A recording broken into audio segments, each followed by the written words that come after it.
Bismillahirrahmanirrahim.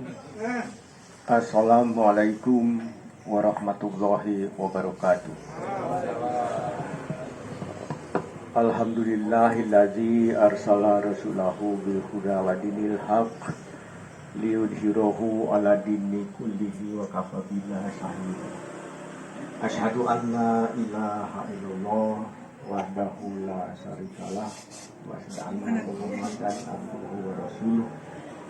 Allahumma sholli ala Muhammad wa ala Muhammad fil alamin innaka hamidum majid. Ta'ala fil Qur'anil Karim.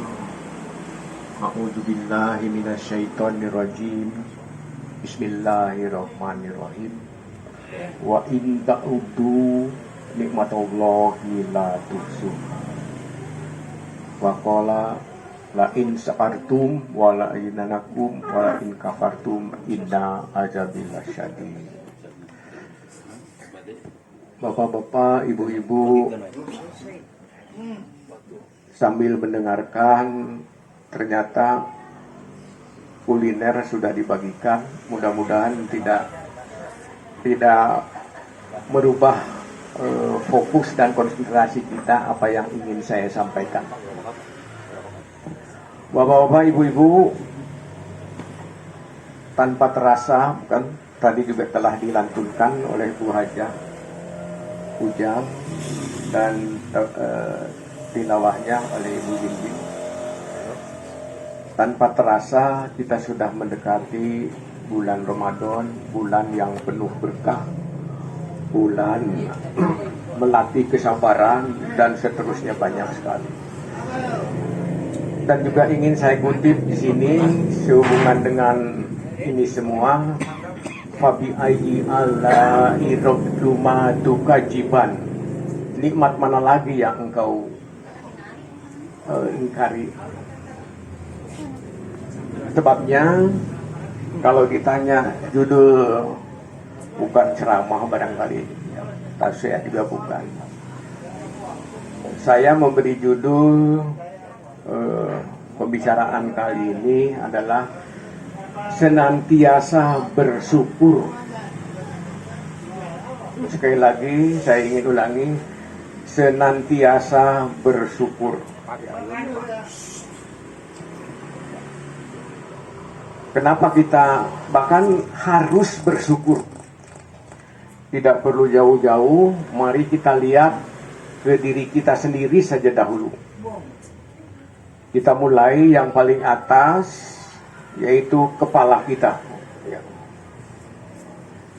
Di dalam kepala kita ini ada yang kita sebut otak, gitu ya. Lalu mengapa kita tidak bersyukur? Kita diberi otak dengan kemampuan berpikirnya, kemampuan membedakan yang baik dan buruk, yang boleh dan tidak boleh. Berapa banyak ditakdirkan oleh Allah orang diberi otak tapi tidak bisa berpikir. Nauzubillah. Saudara-saudara kita yang diberi otak tapi tidak bisa menggunakannya karena sakit, karena segala macam istilahnya barangkali nauzubillah gila. Kemudian kita turun ke bawah, ya. Kita perhatikan indera mata kita. Ya. Mengapa kita tidak bersyukur? Kalau kita lihat di sebelah sana, berapa banyak orang yang diberi mata tapi tidak diberi penglihatannya. Diberi mata tetapi tidak diberi penglihatannya. Betapa indahnya gunung, ya. Betapa indahnya lautan, tanaman-tanaman yang kita pelihara di samping-samping rumah kita. Cukup banyak, bukan? Manusia-manusia yang diberi mata tetapi tidak diberi penglihatannya. Mari kita tafakuri ini menjelang kita menghadapi Ramadan. Kemudian kita turun lagi ke telinga. tidak ada alasan untuk kita tidak bersyukur. Berapa banyak saudara-saudara kita di sana yang diberi telinga tetapi tidak diberi pendengarannya. Indahnya ayat-ayat suci Al-Quran tadi yang dibacakan oleh Ibu Siti Jenab.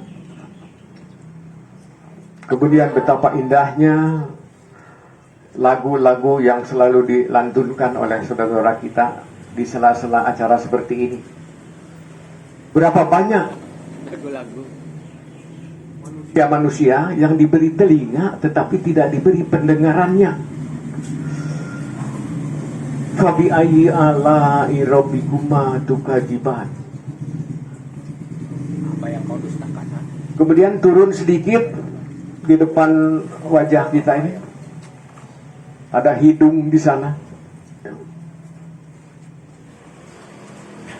Kita secara sungguh-sungguh bersyukur dengan hidung ini. Kita bisa membedakan yang wangi dan kurang sedap. Ya. Fresh care juga ada macam-macam. Ya. Parfum.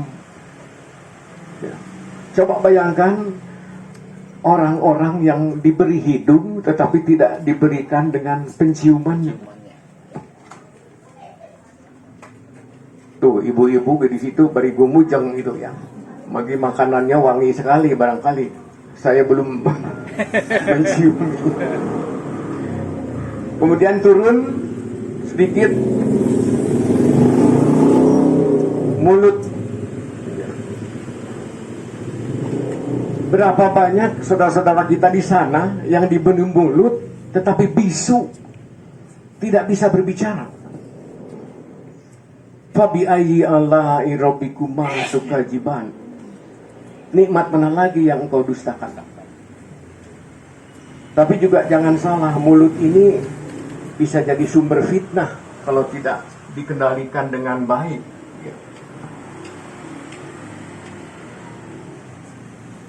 Bayangkan juga betapa mulut ini bisa mengeluarkan suara bermacam-macam.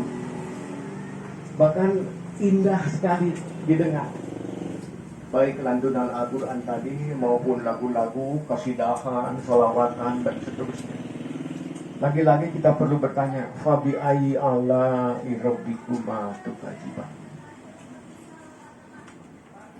Terus turun ke bawah kalau kita mau, barangkali tidak akan habis sehari kita bercerita itu. Namun untuk memperkuat mengapa kita harus selalu bersyukur, ya, senantiasa bersyukur. Sempat saya kutipkan ada 2 ayat Al-Quran, kemudian ada 4 hadis yang memperkuat. Apa sebabnya kita tidak harus bersyukur? Sebab dalam kondisi apapun, terakhir barangkali kita diberi penyakit saja, tetap kita harus bersyukur. Apa sebabnya? Nanti kita lihat di akhir.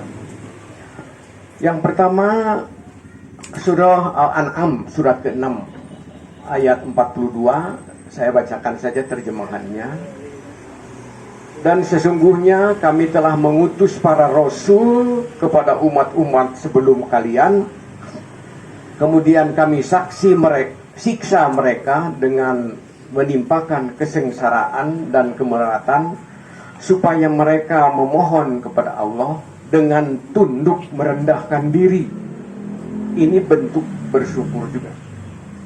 Kemudian ayat yang kedua, surah Asy-Syura, surat ke-42 ayat 30, juga terjemahannya. Dan musibah apapun yang menimpa kamu adalah karena perbuatan tangan kamu sendiri, dan Allah memaafkan banyak sekali dari kesalahan-kesalahan kalian. Kemudian ada 4 hadis yang mengapa kita tidak bersyukur, yaitu dalam keadaan sakit pun, sakit jangan lupa adalah merupakan penggugur dosa. Apalagi kalau dijalani dengan sabar, ikhlas, dengan tetap ikhtiar. Hadis yang pertama dari Bukhari Muslim nomor 5660 yang berbunyi wallahu a'lam bishawab. Tidaklah seorang muslim tertimpa sesuatu penyakit dan sedih sejenisnya, melainkan Allah akan menggugur bersamanya dosa-dosanya seperti pohon yang menggugurkan daun-daunnya. Jadi tetap dalam keadaan sakit, bersyukur kita. Sebab sakit ini adalah penggugur dosa. Kemudian hadis yang kedua, tidak ada satupun musibah, cobaan yang menimpa seseorang berupa duri atau apapun, melainkan dengannya Allah akan mengangkat derajatnya dan akan menghapus kesalahan-kesalahannya. Bukan main. Betapa besar ya ampunan Allah. Itu Muslim nomor 2572b. Kemudian hadis yang ketiga, ini dari Bukhari Muslim juga 5641, 5642. Ramai juga di belakangnya. Sambil menikmati ya betapa enaknya. Kemudian yang ketiga tadi, tidaklah seorang muslim tertimpa sesuatu kelelahan atau penyakit atau kekhawatiran atau kesedihan atau gangguan apapun, bahkan duri yang melukainya, melainkan Allah akan menghapus segala kesalahan-kesalahannya. Ya, hampir senada dengan yang tadi. Kemudian yang keempat, dari Ibnu Hibban ya, nomor 697. Bencana senantiasa menimpa orang mukmin dan mukminat pada dirinya, anaknya, hartanya, sehingga dia berjumpa dengan Allah dalam keadaan tidak ada kesalahan sedikit pun.